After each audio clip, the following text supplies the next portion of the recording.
नून league से ताल्लुक रखने वाले राणा सनाउल्लाह ने बयान दिया है कि पाकिस्तान बहुत जल्द डिफॉल्ट कर जाएगा और पाकिस्तान के पास बचने के लिए अब कोई रास्ता नहीं बचा है। जबकि दूसरी ही जानिब हमारे आर्मी चीफ दिन रात मेहनत करके काम करके पाकिस्तान को डिफॉल्ट होने से बचाने के लिए और पाकिस्तान को आगे लेकर जाने के लिए बहुत बड़े पैमाने पर काम कर रहे हैं। पाकिस्तान के अंदर जो सबसे बड़े बड़े माफियाज थे जिनके बारे में आज तक बात नहीं की गई थी, जिनको पकड़ने की कोशिश नहीं की गई थी, जिनके ऊपर कोई मीडिया आता नहीं था, उन सारे माफियाज को गिरफ्त में लेने के हवाले से बहुत बड़े पैमाने पर काम हो रहा है। आपने कभी नहीं सुना था कि आज से पहले डॉलर माफिया के खिलाफ ऑपरेशन हुए हो, बहुत बड़े पैमाने पर ऑपरेशन हो रहे हैं। आपने आज से पहले कभी नहीं सुना था चीनी माफिया के खिलाफ एक बाकायदा मुकम्मल तौर पर ऑपरेशन किया गया हो, मुकम्मल इन्वेस्टिगेशन की गई हो, मुकम्मल मालूमात हासिल की गई हो और फिर ऑपरेशन लॉन्च किया गया हो। ऐसा नहीं हुआ था, अब हो रहा है। आपने कभी नहीं सुना था कि पाकिस्तान के अंदर जो खाद माफिया है उसके खिलाफ ऑपरेशन हुआ हो। अब उनके बारे में बहुत बड़े पैमाने के ऊपर ऑपरेशन किए जा रहे हैं और इसी तरह के और भी बहुत सारे ऑपरेशन हो रहे हैं कि जो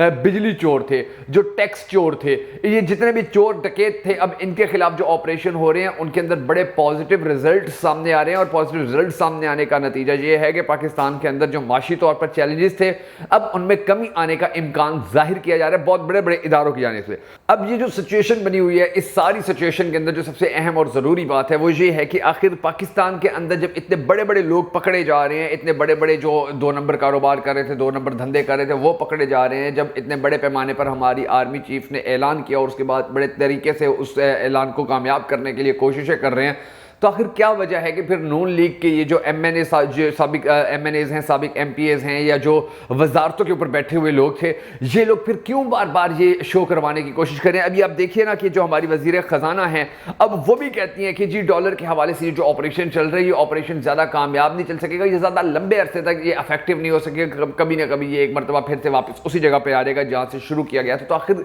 इन लोगों ने, नून लीग ने जो 14 महीने हुकूमत की थी उसके अंदर जब पाकिस्तान का बेड़ा गर्क किया, जब उस वक्त पाकिस्तान को डिफॉल्ट के दहाने के ऊपर लेकर आए थे, तो उस वक्त इन लोगों को क्यों नहीं नजर आया था कि पाकिस्तान डिफॉल्ट कर रहा है। और अगर आज आर्मी चीफ कुछ बेहतर करने की कोशिश कर रहे हैं, कुछ अच्छा करने की कोशिश कर रहे हैं, तो फिर इल्जामात आयद किए जा रहे हैं और बार बार आवाम को यह बताने की कोशिश की जा रही है कि जी पाकिस्तान डिफॉल्ट होने के करीब है। कभी वजीर खजाना कहती है, जो निगरान वजीर खजाना है वो कहती है जी डॉलर की जो कदर है इसमें जो तब्दीली आई है, यानी कि पाकिस्तान का जो रुपया है वो मजबूत है, ये ज्यादा देर तक नहीं रहेगा। और इस तरह के और बहुत बड़े बड़े बयान हमारी टीवी के ऊपर आते हैं और टीवी के ऊपर इसलिए आते हैं कि ये पीडीएम हुकूमत ने 14 महीने के दौरान 10 अरब रुपया इनके मुंह के अंदर डाला था, हड्डी इनके मुंह के अंदर डाली थी। तो ये ऐसे बयान देंगे, ऐसी खबरें चलाएंगे और इनको फिर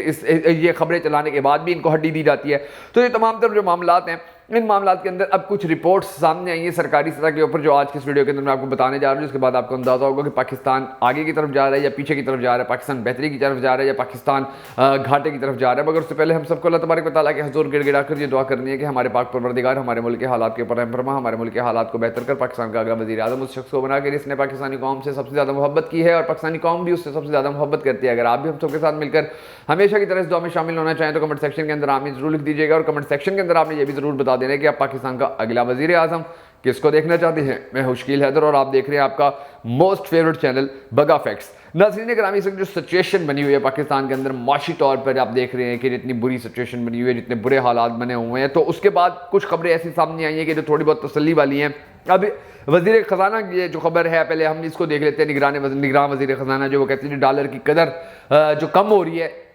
ये कमी ज़्यादा टाइम नहीं चल सकेगी, ये कमी ज़्यादा वक्त तक नहीं चल सकेगी। हालांकि इनको भी बड़ी अच्छी तरह पता है, पाकिस्तानी मीडिया के ऊपर भी ये बार बार आता रहा है और पाकिस्तानी कौम को भी इस बात का बड़ी अच्छी तरह अंदाज़ा है कि हमारे आर्मी चीफ की जानिब से जब ऐलान किया गया है कि डॉलर माफिया के ऊपर हाथ डाला जाएगा, तो उसके बाद बहुत बड़े बड़े सियासतदान ऐसे लोग थे, बहुत बड़े बड़े ऐसे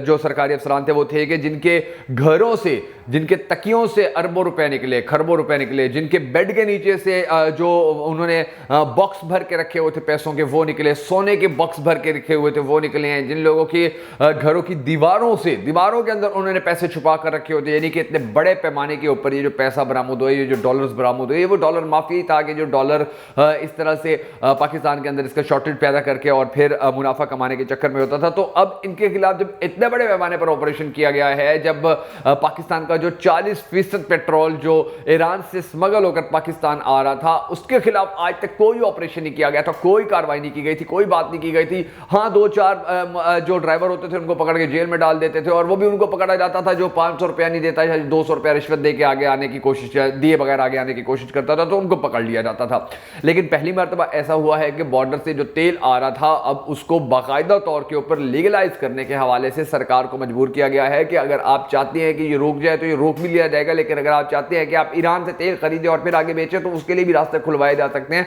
इस स्मगलिंग को रोकने के अंदर भी हमारी जो आर्मी चीफ हैं वो बड़ी हद तक कामयाब हो रहे हैं और बड़ी हद तक वो इस चीज़ को आगे लेकर चल रहे हैं। अल्लाह तबारक व तआला से दुआ है कि वो मजीद भी इसी तरह कामयाब होते रहे। लेकिन दूसरी जानिब हफ्तावार जो रिपोर्ट सामने आई है और जो पब्लिक के आम हालात हैं उनमें ये चीज़ भी सच्ची है कि पाकिस्तान के अंदर जो महंगाई है उसमें कमी वाकई नहीं हुई है, उसमें with the passage of time daily basis के ऊपर रोज़ाना की बुनियाद के ऊपर इजाफा ही होता जा रहा है महंगाई के अंदर। जो चीज़ पिछले हफ्ते सस्ती मिलती थी वो आज महंगी मिल रही है, जो चीज़ पिछले हफ्ते ज़्यादा सस्ती मिलती थी वो पिछले हफ्ते महंगी हुई और आज ज़्यादा डबल महंगी है, अगले हफ्ते वो और महंगी, उससे अगले हफ्ते वो और महंगी होने का, यानी कि ऐसा सिचुएशन पाकिस्तान के अंदर ऐसी चल रही है कि हर हफ्ते ही जो महंगाई की एक नई शरह है वो रिकॉर्ड तोड़ देती है। और पाकिस्तान के अंदर आज जितनी महंगाई है, इतनी महंगाई पाकिस्तान की तारीख के अंदर आज तक कभी नहीं हुई थी। ना इतना महंगा तेल बिका था, ना इतना महंगा डीजल बिका था, ना इतना महंगा कुकिंग ऑयल बिका था, ना इतना महंगा आटा बिका था, ना इतना महंगी सब्जियां बिकी थी, ना इतने महंगे फ्रूट्स बिके थे, ना इतनी महंगी गैस बिकी थी, ना इतने महंगे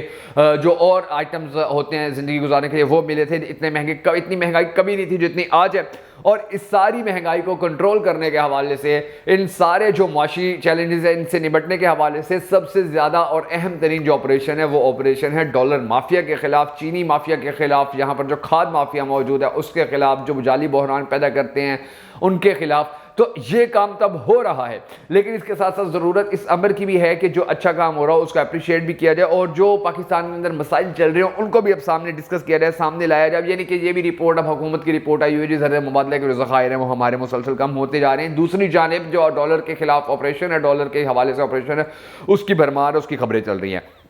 अब वजारत ख़जाना जो है, निगरान वजारत ख़जाना हमारी वो ये भी कह चुकी है कि जी अब आने वाले महीनों के अंदर मजीद महंगाई बढ़ेगी, यानी कि महंगाई जो है उसके अंदर मजीद इजाफा हो जाएगा। तो आप ये देखिए कि इतनी ज़्यादा कोशिशें की जा रही है पाकिस्तान के माशी हालात को संभालने के हवाले से, और उन कोशिशों के अंदर अगर कोई रिजल्ट नहीं निकल रहा, कोई नतीजा नहीं निकल रहा है और उसके ऊपर से जो असरात हैं आवाम तक वो नहीं पहुँच रहे, महंगाई के अंदर मजीद इजाफा होता चला जा रहा है, तो फिर शायद अब बड़ा ज़रूरी हो गया इस चीज़ को समझना, इस चीज़ को फोकस में लाना कि जी पाकिस्तान का इन तमाम तर मसाइल का हल जो है वो सिर्फ और सिर्फ आज़ाद इलेक्शन के अंदर है, साफ शफाफ इलेक्शन के अंदर है। पाकिस्तान की तमाम सियासी पार्टियां, अब तमाम सियासी पार्टियां क्या हैं कि एक जानिब सारी सियासी पार्टियां खड़ी हैं, दूसरी जानिब पाकिस्तान तहरीक इंसाफ खड़ी हुई है, और इन दोनों की ही पिछले 14-15 महीने से लड़ाई चल रही है। लेकिन एक जानिब सारी पार्टियां, एक जानिब इमरान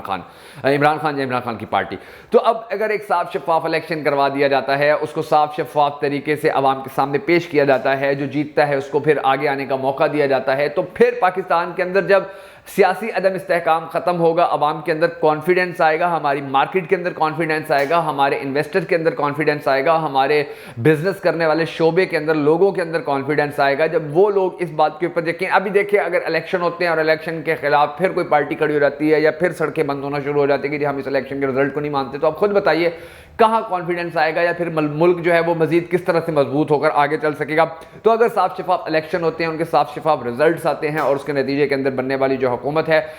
उसको उसके तमाम तरह इख्तियारात दिए जाते हैं, जो वक्त की बड़ी अहम और ज़रूरी तरीन ज़रूरत भी बन चुकी है, तो फिर उम्मीद की जा सकती है कि आने वाला वक्त पाकिस्तान के हवाले से बेहतर हो, पाकिस्तान के हवाले से मौसर हो, पाकिस्तान के हवाले से आने वाला वक्त रोशन हो, हमारा मुस्तकबिल, हमारे बच्चों का, हमारे आने वाली नस्लों का जो मुस्तकबिल है वो ब्राइट हो। अब इन तमाम तर मामलात के अंदर जो सबसे अहम चीज़ है वो यही है कि पाकिस्तान के अंदर एक सियासी स्टेबिलिटी जो है उसको लाने के लिए इकदाम उठाए जाएं, ये ऑपरेशंस भी चलते रहें, और फिर इस तरह की जो फेक खबरें आती हैं जो राणा सनाउल्लाह दे रहे हैं या और लोग दे रहे हैं इस वक्त जो निगरान हुकूमत के अंदर, जो बेसिकली नून लीग के ही स्पोक पर्सन हैं, तो इन लोगों के हवाले से जो झूठी खबरें देते हैं इनको भी कंट्रोल करने के लिए अब बड़े पैमाने पर एक ऑपरेशन होना बहुत ज़रूरी है।